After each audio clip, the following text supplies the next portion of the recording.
तो हम लोग बात ये कर रहे थे कि if a force F is applied on a body and body is displaced through a distance d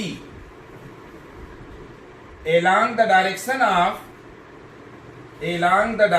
of applied force,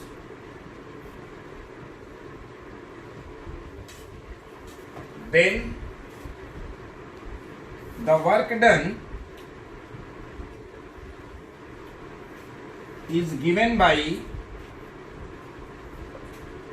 W is equal to F into D। ये हम केस कर रहे हैं कि किसी बॉडी पर आपने फोर्स अप्लाई किया and the body is displaced through a distance d along the direction of applied force। तो उस केस में सीधे सीधे वर्क डन जो होगा वो F इंटू डी होगा और SI यूनिट जो है वर्क की है जूल। तो पहला पॉइंट तो हम यहां पर पहले work power energy chapter discuss कर रहे हैं और वर्क पावर एनर्जी में हम लोग सबसे पहले वर्क पर मेन पॉइंट्स ले रहे हैं। तो अगर किसी बॉडी पर कोई फोर्स अप्लाई किया जाए and the body is displaced along the direction of the applied force through a distance d, then the work done will be given by W is equal to F into D। इसका second point discuss करते हैं कि if यहां पर जैसे किसी body पर आप फोर्स अप्लाई करें और बॉडी जो है फोर्स की डायरेक्शन में ना डिस्प्लेस हो, थीटा एंगल पर डी डिस्टेंस से डिस्प्लेस हो जाए, तब क्या होगा? Second point, if a force F is applied on a body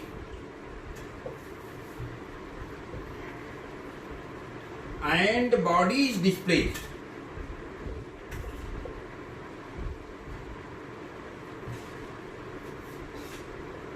through a distance d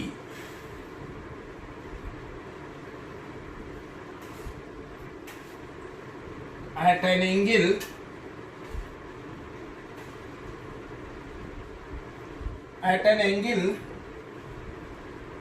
theta, बेटा इंक डाल देना, at an angle theta with the direction of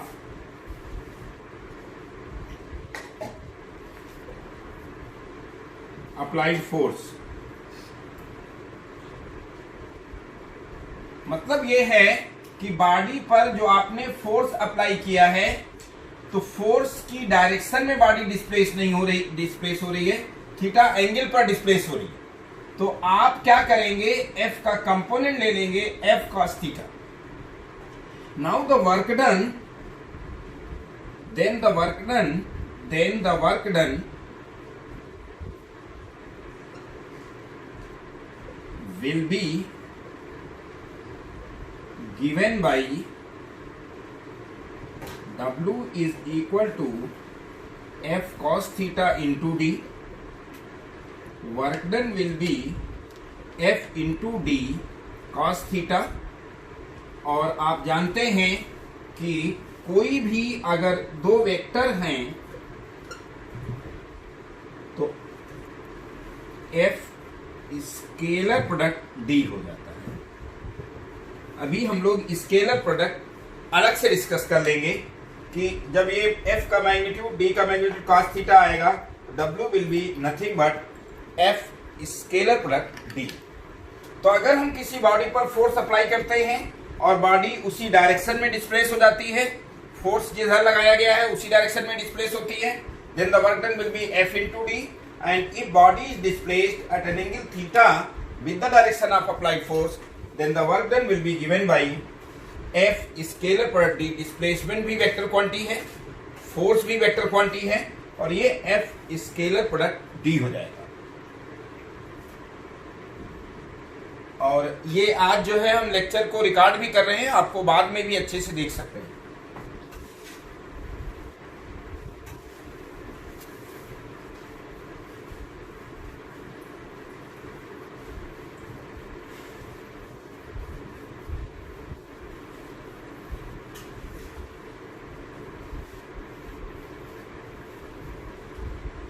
work के बारे में हम लोग डिस्कस कर रहे थे और ये केस ले रहे थे कि फर्स्ट केस कि if a force F is applied on a body and body is displaced along the direction of applied force through a distance d, then the work done will be nothing but simply F is scalar product d. And if a force F is applied on a body and the body is displaced at an angle theta with the direction of applied force, तो उस case में आप देख रहे थे कि F cos theta into D होगा और ये this will be nothing but W will be F scalar product D. इसमें थर्ड पॉइंट ये है, अगला जो पॉइंट हम लोग डिस्कस कर रहे हैं कि if a variable force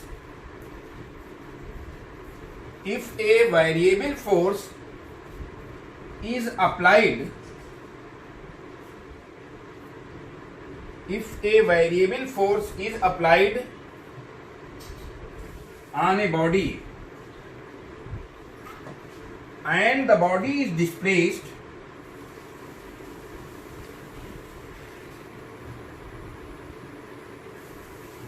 if a variable force is applied on a body and the body is displaced from x is equal to x1 to x is equal to x2, then the work done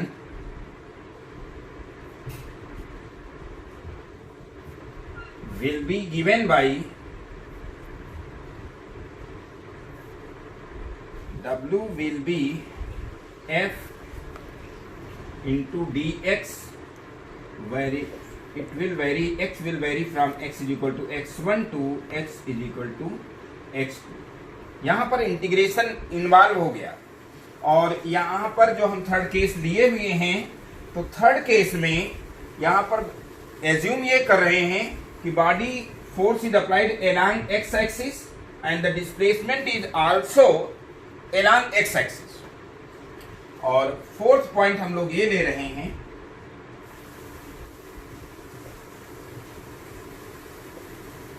if a force F is applied on a body and body is displaced from r vector is equal to r1 vector to r is equal to r2 vector, then the work done will be given by W is equal to F scalar product dr और integration. और यहां पर याद रखिएगा r is equal to r1 vector to r is equal to r2 vector. तो एक ये formula है वर्क का, दूसरा ये फार्मूला है वर्क का, और थर्ड फार्मूला ये है और फोर्थ ये है। तो इस तरह से देखेंगे कि कौन सा फार्मूला किस कंडीशंस में कैसे अप्लाई हो रहा है। तो सबसे पहले थोड़ा सा मैं स्केलर प्रोडक्ट एक्सप्लेन करूंगा और फिर इंटीग्रेशन एक्सप्लेन करूंगा और फिर इसमें हम लोग आगे बढ़ेंगे वर्क और एनर्जी में। सर थर्ड पॉइंट समझा दो। थर्ड पॉइंट ये था बेटा कि अगर किसी बॉडी पर एक्स एक्सिस के अलोंग फोर्स है और body x is equal to x1 से x is equal to x2 तक उसी एक्सिस के अलोंग डिस्प्लेस हुआ है, तो इसका मतलब ये हुआ कि F इंटू डी एक्स यहाँ स्केलर प्रोडक्ट लेने की जरूरत नहीं है क्योंकि फोर्स और डिस्प्लेसमेंट सेम डायरेक्शन में है, तो cos 0 1 होता है।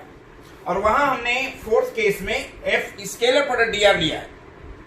अभी जब हम 1 बाई 1 इनके हम केसेस डिस्कस करेंगे तो बिल्कुल सब कुछ एक्सप्लेन हो जाएगा और कंपटीशन में जो आईटी में क्वेश्चंस पूछे गए हैं वो भी करेंगे। ये थर्ड पॉइंट बेटा समझ में आया। इफ ए वेरिएबल, यहां पूरा अच्छे से लिख देते हैं फिर से। Third point, if a variable force is applied on a body, यहां पर ये भी लिख लीजिए along x axis, क्या along x axis, and क्या if a variable force is applied on a body along x axis and the body is displaced from x is equal to x1 to x is equal to x2 on x axis, then the work done will be given by, ये जो दिया है हमने, जो दिया है कि यहां पर आपको स्केलर प्रोडक्ट लिखने की बात नहीं होगी, सीधा f इंटू डी एक्स और x is equal to x1 to x is equal to x2। थोड़ा हम पहले स्केलर प्रोडक्ट डिस्कस करना चाह रहे हैं और फिर इंटीग्रेशन। ये इसका केस था कि फोर्स भी एक्स एक्सिस के लॉन्ग, पॉजिटिव एक्स एक्सिस के लॉन्ग, और डिस्प्लेसमेंट भी पॉजिटिव एक्स एक्सिस के लॉन्ग है, तो आप वहां एफ डी एक्स cos 0 लिखें भी तो cos 0 1 हो जाएगा। यहां हमने मेंशन कर दिया है एफ स्केलर पर डी आर, और इस पर जब क्वेश्चंस करेंगे तो और क्लियर हो जाएगा। ये थर्ड पॉइंट क्लियर हो गया है। भरत बात कर रहे थे, विशाल सर विशाल समझ में आ गया है। और निधि आप आए हो, आज नहीं आए हो, कहाँ हो निधि? अच्छा, इसका भी माइक नहीं चल रहा होगा।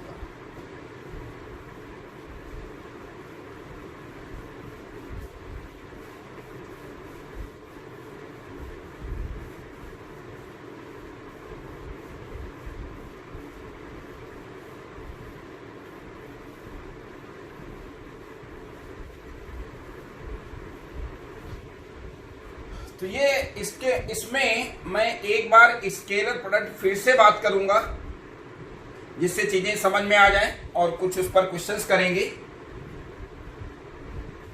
जैसे आप जानते हैं force is a vector quantity, displacement is also a vector quantity, और इन दोनों का प्रोडक्ट जो होता है work done is a scalar quantity. तो when multiplication of two vector quantity is a scalar quantity, then we define the multiplication as scalar product. इसका use है और ये अभी एक बार फिर से समझना है। तो यहां पर इसको डॉट सिंबल होता है, इसलिए इसको डॉट प्रोडक्ट भी कहते हैं। आप देखें कि कोई बॉडी पर अगर फोर्स अप्लाई किया जाए and the body is displaced at an angle theta, तो उस केस में f का कंपोनेंट f cos थीटा आ जाएगा। तो w अगर निकालना चाहें तो क्या होगा, f cos theta into D, तो w will be f into D cos theta. और आप देख सकते हैं ये फर्स्ट इक्वेशन है, सेकेंड फर्स्ट ये है, सेकेंड ये है। तो from 1 and 2 f scalar product d is nothing but f into D cos theta. ये एक बार फिर हम एक्सप्लेन कर रहे हैं कि अगर कोई वेक्टर ये a दिया हुआ है, दूसरा वेक्टर ये b दिया हुआ है और इनके बीच एंगल ये थीटा है, तो आप ये देखिए कि a scalar product b is nothing but magnitude of a multiplied by component of b along the direction of a, और b का कंपोनेंट a की डायरेक्शन में होगा b cos थीटा। लेकिन अगर आप b स्केलर प्रोडक्ट a ले लें तो magnitude of b multiplied by component of a along the direction of b, तो वो होगा a cos 360 माइनस थीटा। और आप ट्रिग्नोमेट्री से जानते हैं कि cos 360 minus theta is cos minus theta. 360 के बाद एंगल रिपीट हो जाता है और cos minus theta is cos theta. Fourth quadrant में कोसाइन और सेक दोनों पॉजिटिव होते हैं, तो cos minus theta plus cos theta हो जाएगा। तो b scalar product a is nothing but a b cos theta. तो b scalar product a will be a scalar product b। यहां पर आप सीक्वेंस बदल रहे हैं तब भी वैल्यू वही रहती है। इसको हम कहते हैं क्या कि scalar product is commutative, scalar product is commutative. और इसके बाद हम लोग यूनिट वेक्टर टर्म इंट्रोड्यूस करेंगे और उसके बाद वर्क पर कुछ क्वेश्चंस करेंगे।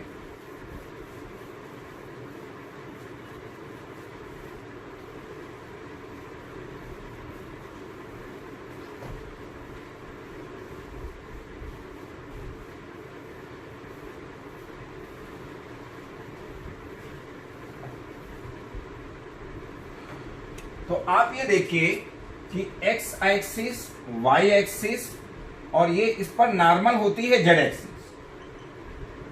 अब चूंकि प्लेन में हमें स्पेस दिखाना है तो याद रखिएगा इस पर जो नॉर्मल z एक्सिस होती है उसको इस तरह से दिखा दिया जाता है, लेकिन अंडरस्टूड है कि इस प्लेन पर वो नॉर्मल है। तो x एक्सिस, y एक्सिस और z एक्सिस याद रखिएगा। ए वेक्टर की डायरेक्शन में अगर किसी वेक्टर को उसके मैग्नीट्यूड से डिवाइड कर दें तो आता है यूनिट वेक्टर। जैसे आप 3 को 3 से डिवाइड करें तो क्या आता है, 1 आता है। 4 को 4 से डिवाइड करें तो क्या आएगा, 1 आएगा। तो जब किसी वेक्टर को उसके मैग्नीट्यूड से डिवाइड करते हैं तो यूनिट वेक्टर आता है। इसका मैग्नीट्यूड क्या होगा, ए यूनिट वेक्टर का जब कैप लगा देते हैं उसका मतलब होता है यूनिट वेक्टर और इट इज 1। तो any vector A can be represented by its magnitude and a unit vector. ऐसे ही बी वेक्टर क्या होगा, magnitude of B multiplied by unit vector along the direction of B. लेकिन X axis के along fix होता है I unit vector, Y axis के along J और इस पर नॉर्मल डायरेक्शन में होता है के यूनिट वेक्टर। जैसा कि हम देख सकते हैं कि ए वेक्टर दिया हुआ है और बी वेक्टर दिया हुआ है, एंगल थीटा दिया हुआ है। तो A scalar product B is nothing but magnitude of A magnitude of B cos theta. तो आप ये देखिए कि अगर हम आई यूनिट वेक्टर आई ले लें तो आई का मैग्नीट्यूड है 1, इसका भी मैग्नीट्यूड है 1 और दोनों ही एक्स एक्सिस के अलोंग है तो एंगल थीटा 0 हो जाएगा और कॉस 0 होता है 1। तो आप याद रखें कि i scalar product i, j scalar product j, k scalar product k is nothing but 1 और आई स्केलर प्रोडक्ट जे 1 1 और ये हो जाएगा cos 90 और cos 90 होता है 0। तो आई स्केलर प्रोडक्ट जे और कम्यूटेटिव प्रॉपर्टी होल्ड करती है तो जे स्केलर प्रोडक्ट आई ये 0 होगा। सिमिलरली जे स्केलर प्रोडक्ट के scalar product J is also 0 and k scalar product i and I scalar product k is also 0। अब अगर कहीं पर आपको दिया हुआ है a वेक्टर ऐसा दिया हुआ है कि x एक्सिस के अलोंग यूनिट वेक्टर i है और उसका मैग्नीट्यूड प्रोजेक्शन ax है और y एक्सिस के अलोंग क्या है ay है और z एक्सिस के अलोंग az है, तो a vector can be represented bye axi plus ayj। ये बिल्कुल वैसे ही है जैसे हम किसी वेक्टर को जब हम कंपोनेंट लेते हैं तो इसके प्रोजेक्शन आता है। अगर a वेक्टर है तो x एक्सिस के अलोंग जो प्रोजेक्शन है दिस इज ax और जो y एक्सिस के अलोंग प्रोजेक्शन है वो है ay। अब a वेक्टर आप लिखना चाहेंगे तो क्या होगा, ax x एक्सिस के अलोंग यूनिट वेक्टर आई तो i ax स्केलर है मैग्नीट्यूड है और प्लस क्या हो जाएगा ayj। इसी तरह से अगर कहीं x axis y axis z axis space में कोई वेक्टर a है तो इसका जो प्रोजेक्शन ये पार्ट ax हो जाएगा, ऐसे ही इसका प्रोजेक्शन ay आएगा y एक्सिस के अलोंग और az आएगा z एक्सिस के अलोंग। तो a vector can be represented as axi plus ayj और प्लस az k। साथ में ध्यान रखिएगा कि अगर हम a का मैग्नीट्यूड लेना चाहें तो यहां पर under root ax square plus ay square plus az square होगा। जैसे कि अगर हम इस केस में यहां मैग्नीट्यूड लें तो a का मैग्नीट्यूड क्या होगा, under root ax square plus ay square अब ये एंगल अगर दिखाना चाहें तो ये थीटा अगर है तो यहां याद रखिएगा कि अगर थीटा ये पता है तो ये 90 माइनस थीटा हो जाएगा, और इसमें जो tan थीटा है will be given by A Y by A X, A Y by A X, तो थीटा हो जाएगा क्या, tan inverse A Y by A X. तो ये 2 डायमेंशन में था और ये क्या है, 3 डायमेंशन में है। 3 डायमेंशन में ध्यान रखना, if A vector makes angle alpha beta and gamma with coordinate axis, then cos alpha, cos beta and cos gamma are known as direction cosines. Cos alpha, cos beta, cos gamma are known as direction cosines. और यहां ये भी याद रखना कि cos alpha will be nothing but ax upon a, cos beta will be nothing but ay upon a, cos gamma will be nothing but az upon a। और अगर आप स्क्वायर करें तो cos square alpha plus cos square beta plus cos square gamma जो होगा वो ax square upon a square plus az square upon a square, तो ax square plus ए Y square plus ए Z square, ए square LCM आ जाएगा। अब ए x square plus ए Y square plus ए Z square यहां से ए square हो जाएगा। तो ये भी ध्यान रखेंगे कि cos square alpha plus cos square beta plus cos square gamma ये 1 होता है। एक्चुअली जब आईआईटी के क्वेश्चंस करेंगे तो स्केलर प्रोडक्ट और ये सारी चीजें आएंगी, तो ये कॉन्सेप्ट समझने जरूरी हैं, अदरवाइज आपको समझ कम आएगा। यहां हम बात कर रहे थे कि if any vector a can be represented as a x i plus A y j plus A z के,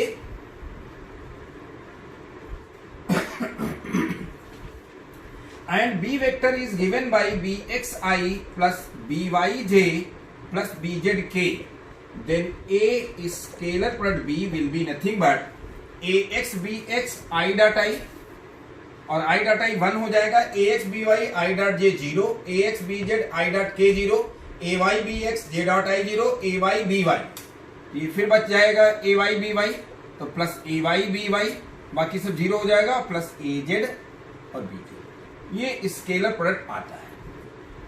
तो इस पर कुछ क्वेश्चन पहले करते हैं, और जब ये अच्छे से समझ में आ जाएगा स्केलर प्रोडक्ट तो थोड़ा सा इंटीग्रेशन करेंगे, और फिर उसके बाद हम लोग आईआईटी की प्रॉब्लम्स करेंगे, और फिर हम इसी चैप्टर में आपको सर्कुलर मोशन पढ़ाएंगे ए to Z.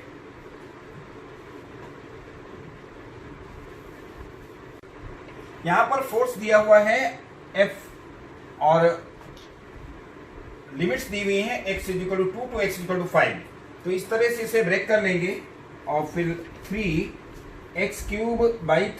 Limit from x = 2 to x = 3, और plus 2 integration x² 2 x = 2 to x = 3, और plus 10 integration x = 2 to x = 5, यहाँ पर भी 5 ही होगा, यहाँ पर भी ये 5 ही होगा, तो 3 कट जाएगा, 2 कट जाएगा, और यहाँ आएगा 5³ माइनस 2³ प्लस हो जाएगा क्या 5² माइनस 2², और प्लस हो जाएगा 10 × 5 माइनस 2, तो ये आएगा 125 माइनस 8, कितना आएगा 117, 5³ हो जाएगा 125 और माइनस 8, और ये हो जाएगा 25 माइनस 4 यानी प्लस का 21, और प्लस हो जाएगा क्या 10 × 5 माइनस 2 = 3। तो भरत तुम्हारा गलत हो गया, इससे वर्क डन जो आएगा वो कितना आएगा 8 आ गया और फिर आ जाएगा क्या, 5 फिर 168। हाँ 168 आएगा, जैसा कि भी यूनिट दी होगी अकॉर्डिंगली। अब मैं दो वेरिएबल्स में देने जा रहा हूं कि आपको जो फोर्स दिया है वो एक्स एक्सिस के लांग भी है, वाई एक्सिस के लांग भी है और जेड एक्सिस के लांग भी है, ऐसा भी हो सकता है। तो मैं अब उसको देने जा रहा हूं।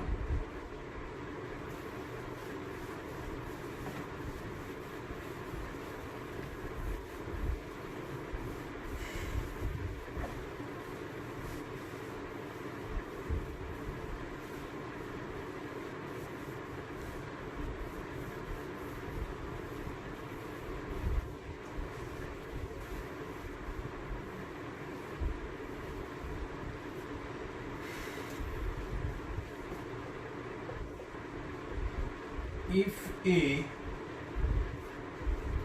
या नहीं वहाँ बंद करके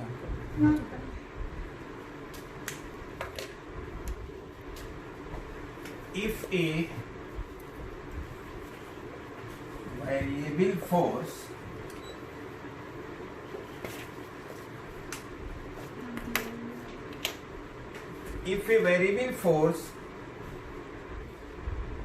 सर given स्क्रीन नहीं आ रही। नहीं आ रही है, अभी ठीक करवा दूंगा। इफ ए नहीं सर आ रही है। आ रही है तो बेटा देख लो। ऊपर- हाँ। अच्छा वहां तक नहीं आ रहा होगा, मैं नीचे लिख दूंगा।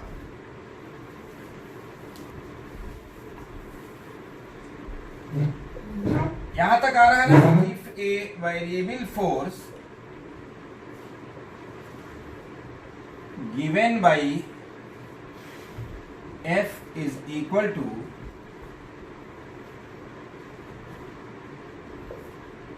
3x square I unit vector plus 2yj unit vector plus 10k unit vector। क्या 3x square plus 2yj plus 10k unit vector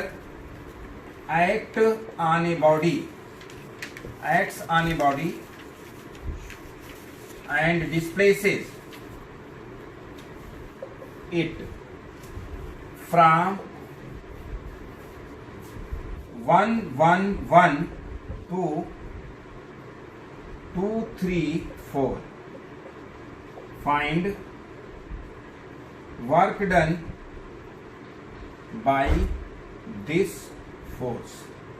जरा देखिए कैसे आता है। वेक्टर दिया है और dr वेक्टर क्या होगा, dxi plus dyj plus dzk, और वर्क डन जो होगा वो क्या होगा, f ऑन कर दिया उसको, f स्केलर प्रोडक्ट dr हो जाएगा और f की वैल्यू क्या होगी 3x square i plus 2yj plus 10k and scalar product dxi plus dyj plus dzk, ये हो जाएगा। तो इसको हम लिखेंगे i डॉट i तो 1 हो जाएगा, i dot j i dot k 0 हो जाएगा। तो ये इंटीग्रेशन आ जाएगा 3x square dx plus i dot i 1 हो जाएगा, बाकी तो सब 0 हो जाएगा। ऐसे ही j के साथ j डॉट i 0 हो जाएगा, j डॉट k 0 हो जाएगा, लेकिन j डॉट j 1 होगा तो ये 2y dy हो जाएगा और प्लस हो जाएगा क्या 10 k डॉट k 1 हो जाएगा, सिर्फ dz बचेगा और लिमिट्स यहाँ x की वैल्यू है 1 से 2, तो यहाँ x की लिमिट होगी और y की लिमिट है 1 से 3 और z की लिमिट है 1 से 4 तक। आया समझ में है ये? Yes sir. अच्छा ये पॉइंट क्लियर हो गया। तो अब W जो होगा work done 3 integration x square dx, इसको इंटीग्रेट भी कर सकते हैं। तो direct X cube by 3 and limits from x is equal to 1 to x is equal to 2 plus 2 integration y square by 2 y from 1 to y is equal to 3 plus 10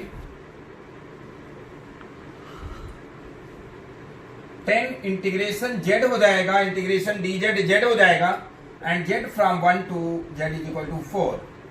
तो इससे 3 cut जाएगा, 2 cut जाएगा, तो यह आ जाएगा क्या 2 cube minus 1 cube plus 3 square minus 1 square plus 10 into 4 minus 1, यह आ जाएगा 8 माइनस 1 यानी 7 प्लस 9 माइनस 1 यानी 8 और plus 10 into 3 again,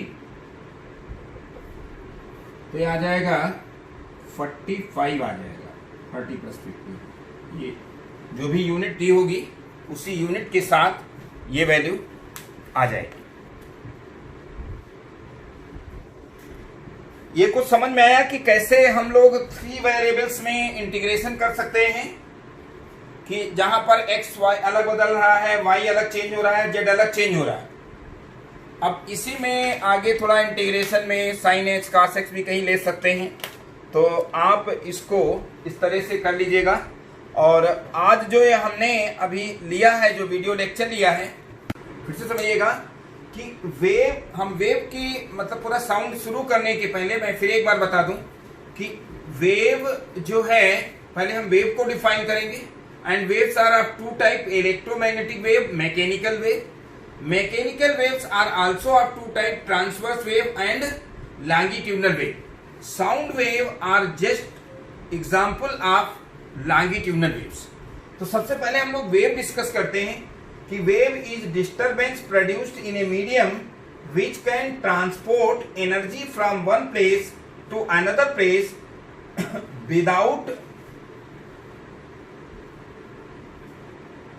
without actual displacement of medium particles.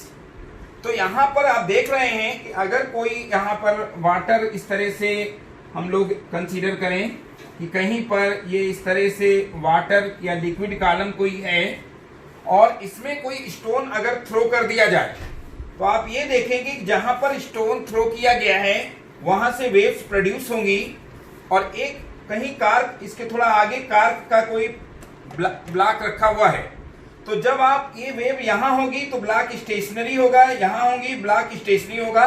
लेकिन जैसे ही वेव यहां पर पहुंचेगी, ये block up and down move करेगा, अपनी पोजीशन से डिस्प्लेस होगा, और उसके बाद ये वेव आगे क्रॉस कर जाएंगी।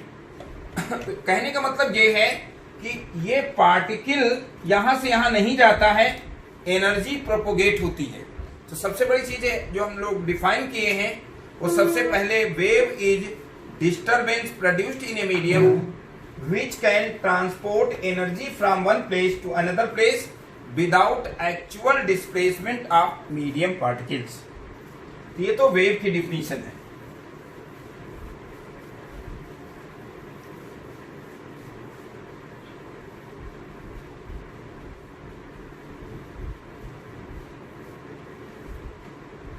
अब हम वेव की 2 टाइप्स हैं। Waves are of 2 type.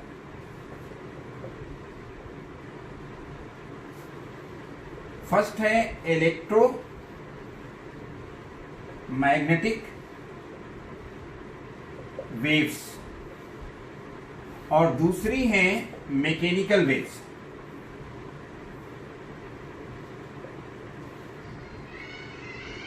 तो बस खाली इतना नॉलेज होना जरूरी है कि जो लाइट वेव्स होती हैं, they are electromagnetic waves, they are electromagnetic waves. और हम लोग जो अभी डिस्कस करने वाले हैं उसमें ट्रांसवर्स वेव्स है और लॉन्गिट्यूडनल वेव्स है, and they are mechanical waves. आपके कोर्स में हम लोग अब चलते हैं आगे मैकेनिकल वेव्स, जो कि आपके कोर्स में है।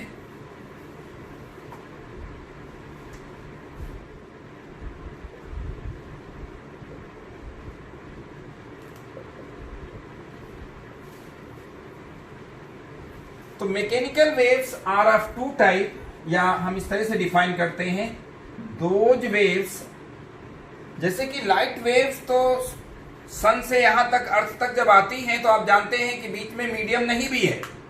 तो electromagnetic waves do not require medium to propagate, but mechanical waves are those waves which require medium to propagate.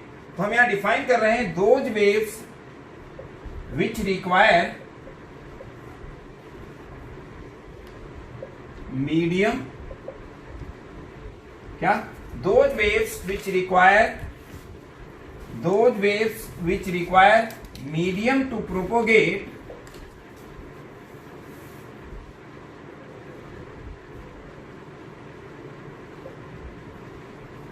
are known as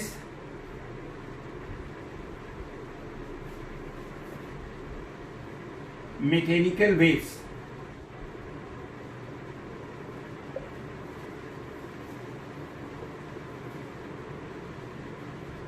And mechanical waves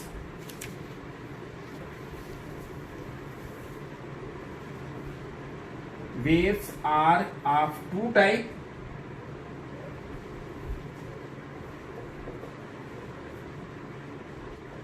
एक होती है ट्रांसवर्स वेव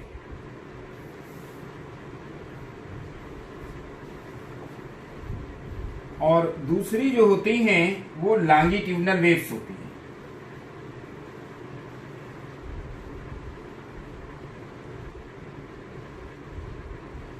आपके वहां जो साउंड वेव है, sound wave is just example of longitudinal waves.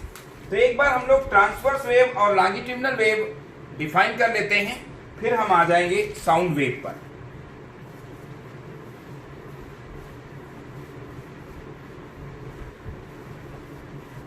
Waves की कि waves to type की होंगी, इलेक्ट्रोमैग्नेटिक वेव्स और मैकेनिकल वेव। इलेक्ट्रोमैग्नेटिक वेव्स जो होती हैं वे लाइट वेव्स होती हैं, वो भी हम लोगों को नहीं डिस्कस करना है, हम लोगों को बेसिकली साउंड वेव करना है। तो mechanical waves are again of two type, transverse wave and longitudinal wave. तो सबसे पहले हम ट्रांसवर्स वेव करते हैं, फिर लॉन्गिट्यूडनल वेव डिटेल में करेंगे।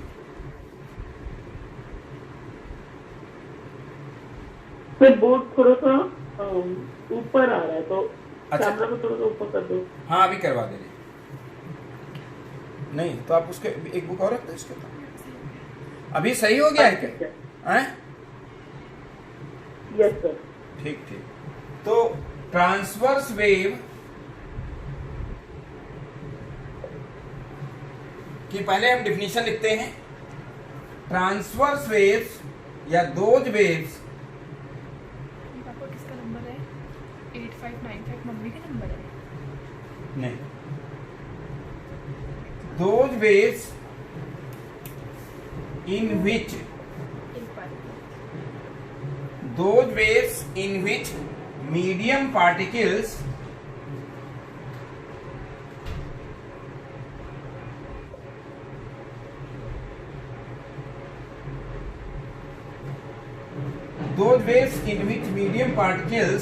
vibrate at right angles to the direction of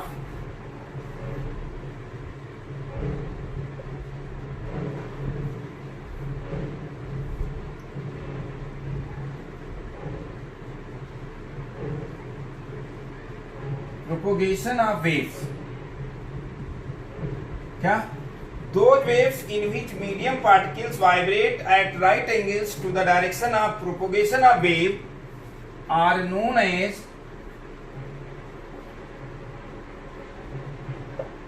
transverse wave।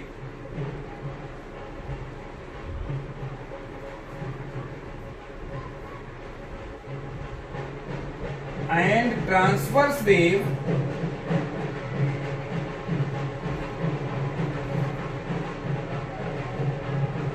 travel in the form of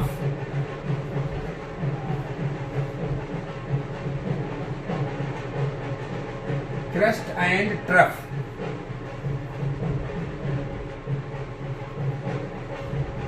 क्या?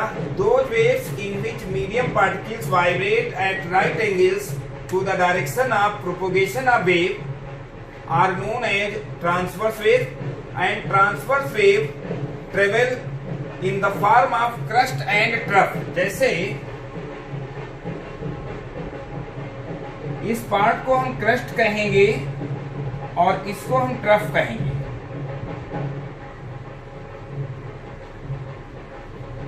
ये पार्ट जो है क्रस्ट है और ये क्या है? ट्रफ है। और ऐसे ही ये वेव आगे प्रोसीड करेगी। तो वेव क्या प्रोसीड करती है? एनर्जी प्रोपोगेट होती है। जब भी कहीं वेव अगर पास हो रही है तो हर पार्टिकल एसएचएम परफॉर्म कर रहा है। एसएचएम क्या होता है?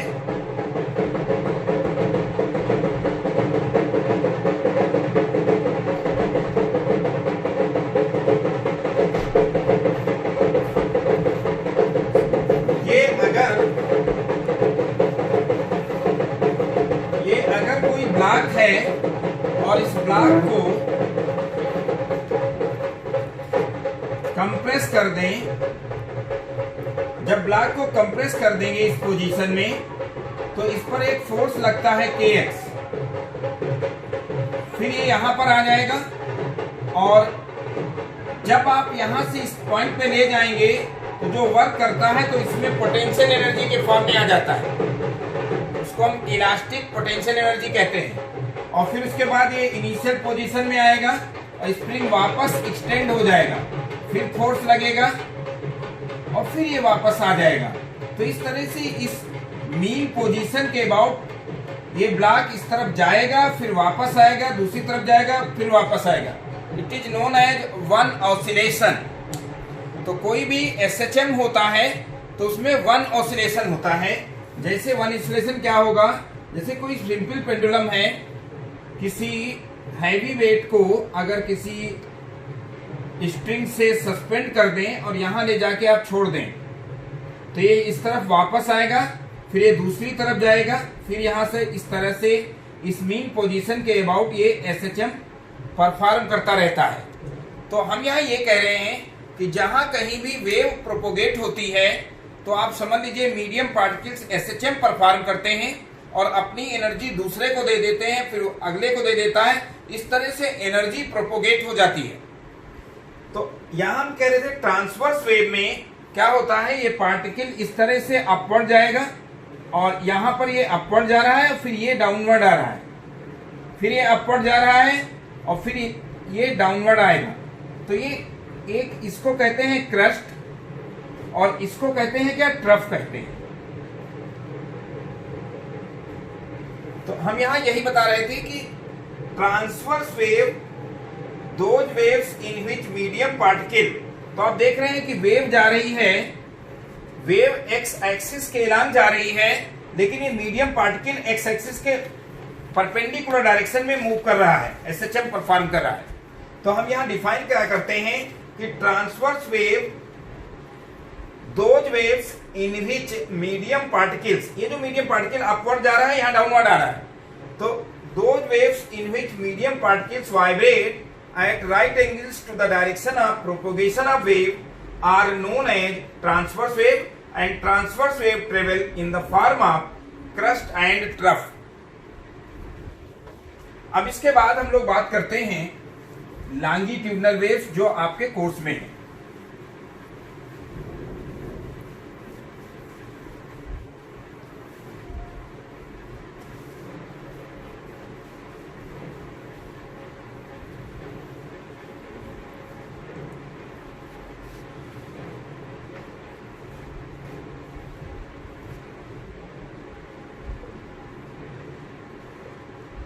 Longitudinal wave.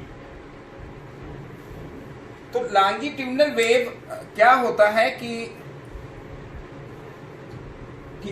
इसमें पहली चीज आप समझिए, जहां कहीं भी वेव प्रोपोगेट हो रही है तो वेव कोई बॉडी नहीं है, wave is just energy flow, energy flow. तो एक प्लेस से दूसरे प्लेस पर जो एनर्जी प्रोपोगेट होती है with the help of medium particles, और मीडियम पार्टिकल्स क्या करते हैं, एसएचएफ परफॉर्म करते हैं, अपनी एनर्जी दूसरे एडजेसेंट पार्टिकल को देते हैं, फिर वो एडजेसेंट पार्टिकल को दे देते हैं। इस तरह से मीडियम में एनर्जी एक प्लेस से दूसरे प्लेस पर पास हो जाती है।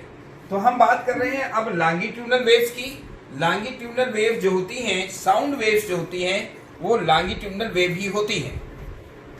तो यहां हम इसको डिफाइन कर रहे हैं कि those waves in which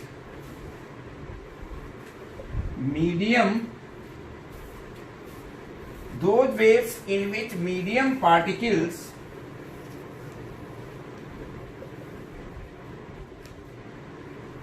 vibrate,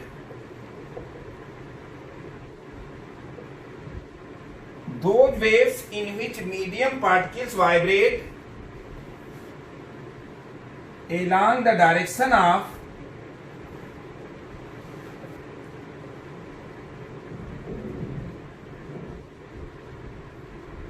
propagation of wave. क्या those waves in which medium particles vibrate along the direction of propagation of wave are known as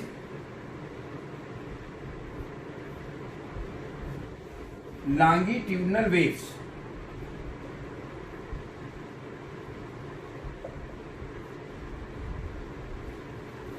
और इसमें क्या है कि जैसे अभी हम एग्जाम्पल ले लें तो इस तरह से मीडियम पार्टिकल कहीं पर पास पास आ जाएंगे, फिर कहीं कहीं दूर हो जाएंगे। तो इसको जहां पर ये पास पास हैं इसको हम कहते हैं कंप्रेशन, और जहां पर दूर दूर हैं इसको हम कहते हैं रेयरफैक्शन। तो जिस तरीके से transverse wave crust and trough के फॉर्म में चलती हैं, तो लॉन्गिट्यूडनल वेव्स कंप्रेशन और रेयरफैक्शन के फॉर्म में चलेगी।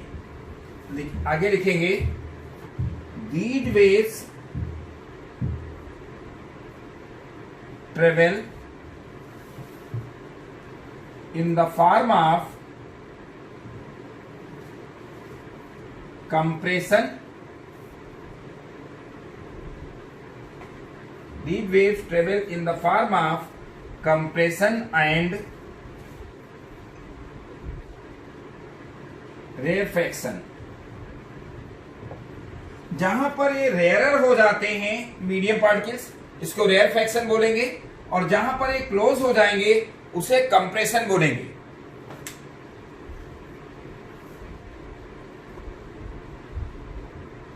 इसमें एक पॉइंट और लिख लें कि one compression and rarefaction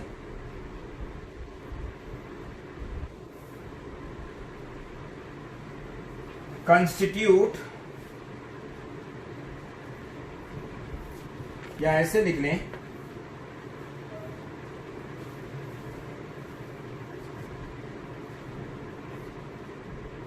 distance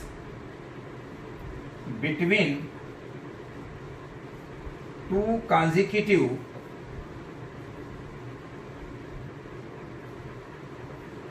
compression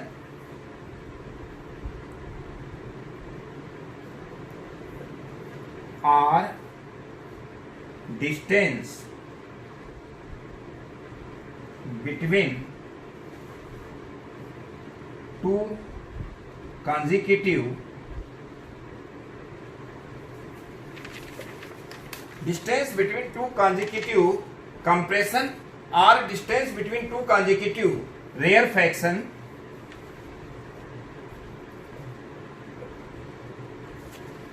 is called wavelength। इसको इस तरह से लैम्डा से डिनोट करते हैं, और ये काफी इंपॉर्टेंट है, आगे न्यूमेरिकल वगैरह भी इसी पे आते हैं। फिर से समझने की कोशिश करिए कि यहां पर जब कंप्रेशन एक स्टार्ट हुआ है, उसके बाद दूसरा जब कंप्रेशन स्टार्ट होगा तो distance between two consecutive compression और we can say distance between two consecutive rarefaction is called wavelength. इसी तरह से ट्रांसवर्स वेव में distance between two consecutive crest और distance between two consecutive trough is also called wavelength. अब इसमें हम wavelength को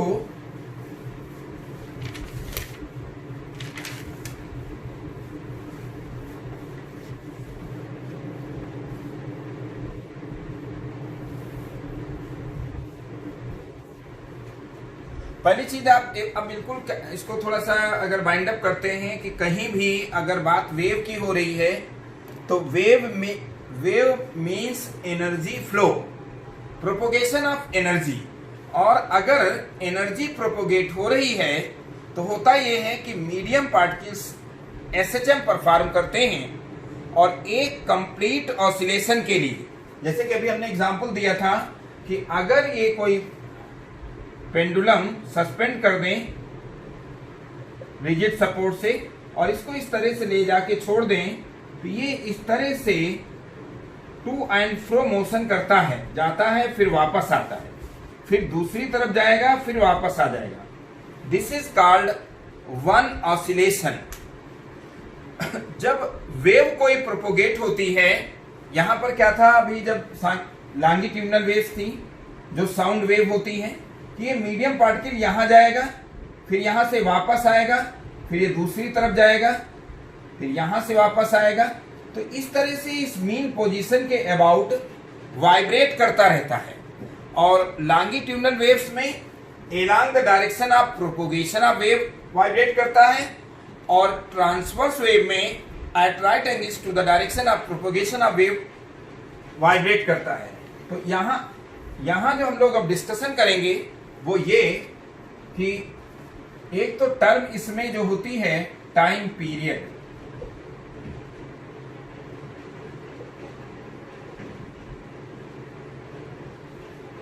तो टाइम पीरियड क्या होता है कि medium particle one oscillation complete करके जब एनर्जी ट्रांसफर करते हैं दूसरे को तो उसमें जितना टाइम लगेगा, या अभी जो हमने एग्जांपल दिया कि मीन पोजीशन से एक्सट्रीम तक जाए फिर वापस आए फिर दूसरी तरफ जाए, तो इसमें जितना टाइम लगता है that is called time period और इसे हम टी से कैपिटल टी से डिनोट करते हैं। आप यहां लिख सकते हैं टाइम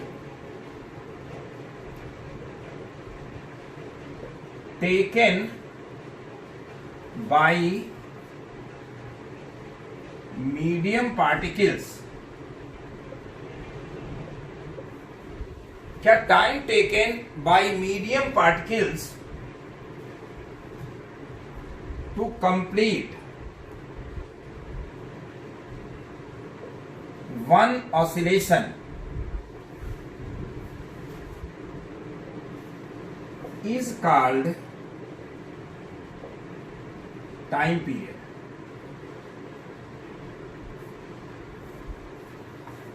यहां पर हम जो वेव के टर्म्स में टाइम पीरियड डिस्कस करेंगे वो ये डिस्कस करेंगे कि जब वेव कंप्रेशन और रेयरफैक्शन के फॉर्म में मूव कर रही है तो कंप्रेशन और रेयरफैक्शन कंप्लीट होने में वेव जितना टाइम लेगी that is also called time period.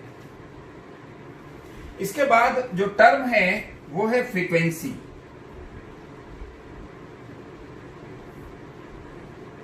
Sound की कैरेक्टरिस्टिक भी यही होती हैं,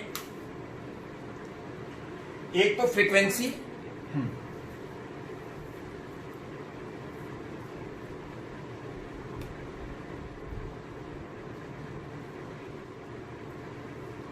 टाइम की जो कैरेक्टरिस्टिक होती हैं वो फ्रीक्वेंसी, स्पीड और wavelength.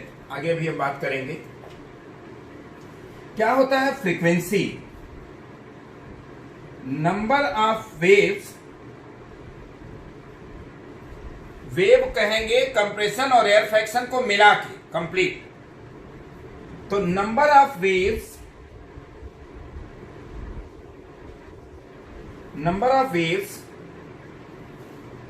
in 1 second is called number of waves in 1 second is called frequency. यहां पर शायद f से डिनोट करते हैं, हायर लेवल पर इसको इस तरह से न्यू से डिनोट करते हैं. तो आप ये देखिए, इसके बाद जो हम लोग टर्म करेंगे क्या, relation between time period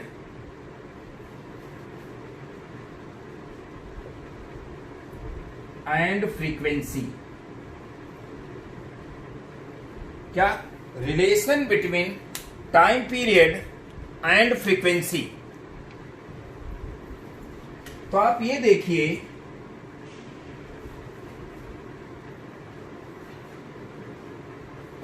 in t second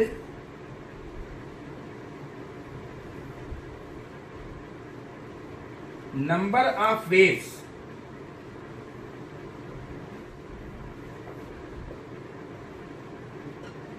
कितने हैं, 1. In t second number of wave कितना होगा, 1. तो in 1 second number of wave जो होगा वो होगा 1/t. In 1 second number of wave जो होगा वो क्या होगा, 1/t. और इसी को हम लोग कहेंगे क्या, frequency. f is equal to क्या, 1/t.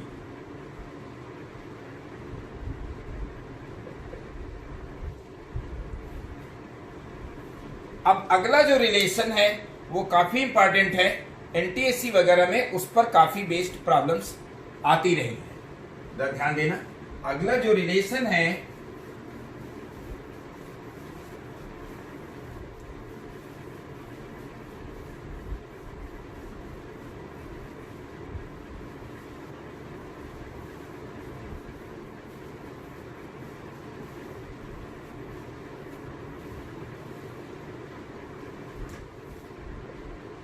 relation between frequency, speed and wavelength.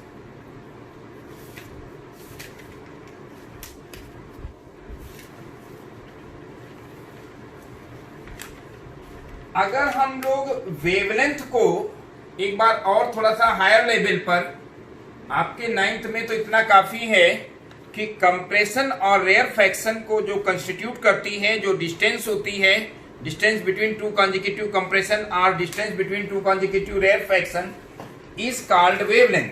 लेकिन थोड़ा हायर लेवल पर जाएं और चीजों को और अच्छे से समझने की कोशिश करें तो आप ये समझिए कि ये तो हम ले रहे हैं क्या, ट्रांसवर्स वेव, और यहां पर इस तरह से हम लोग ले रहे हैं compression, rarefaction, again compression, फिर रेयर फ्रैक्शन. तो आप इस तरह से समझिए कि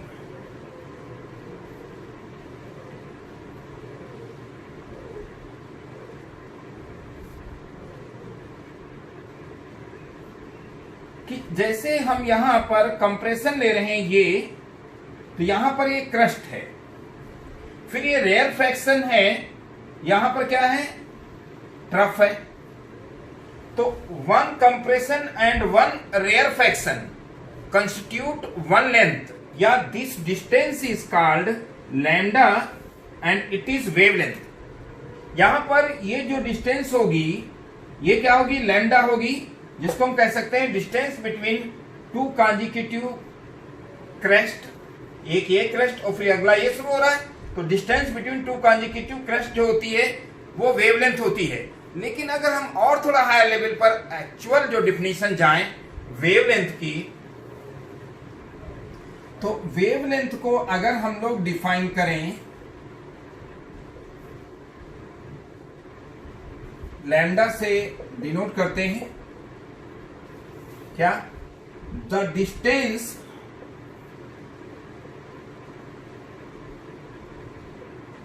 travelled, the distance traveled by the wave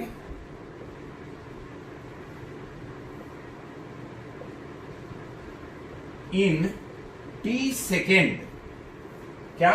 the distance traveled by the wave in T second, या the distance traveled by the wave during the time in which medium particles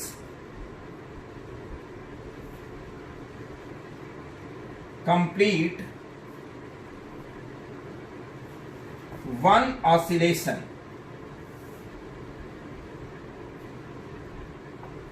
क्या? The distance traveled by the wave during the time in which medium particles complete one oscillation is called wavelength. मतलब कि जब कोई wave travel कर रही है तो medium particle SHM perform कर रहे हैं। ट्रांसवर्स वेव के केस में अगर हम बात कर रहे हैं ट्रांसवर्स वेव, तो ट्रांसवर्स वेव को हम इस तरह से दिखाते हैं। इसमें ये मीडियम पार्टिकल वेव के प्रोपोगेशन के परपेंडिकुलर वाइब्रेट करते हैं, और यहां पर क्या है, ये जिस तरफ वेव जा रही है उधर ये वाइब्रेट कर रहे हैं मीडियम पार्टिकल्स। तो हम यहां ये डिफाइन करते हैं कि एक पार्टिकल जब एसएचएम परफॉर्म करने में जो टाइम लेगा, ड्यूरिंग दैट टाइम वेव कितना आगे प्रोपोगेट कर जाएगी, कितनी डिस्टेंस मूव कर जाएगी, दैट इज कॉल्ड वेवलेंथ। अब बात करें अगर इस रिलेशन की, तो आप देख सकते हैं कि the distance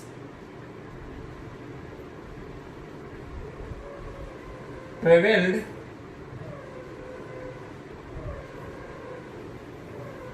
by the wave in t second, the distance traveled by the wave in t second कितनी होती है? Lambda. the distance traveled by the wave in t second कितनी होती है? लैम्डा। तो the distance traveled by the wave in 1 second कितनी होगी? Lambda by T. और 1 सेकेंड में जो डिस्टेंस ट्रेवल की है वेव, इट इज कॉल्ड, किसी भी बॉडी के लिए, कोई भी बॉडी अगर टी सेकेंड में एस डिस्टेंस कवर करती है, तो 1 सेकेंड में डिस्टेंस जो कवर करती है, दिस इज कॉल्ड स्पीड। तो ये क्या हो जाएगा कि 1 सेकेंड में जो वेव ट्रेवल की है distance, that is nothing but wave speed.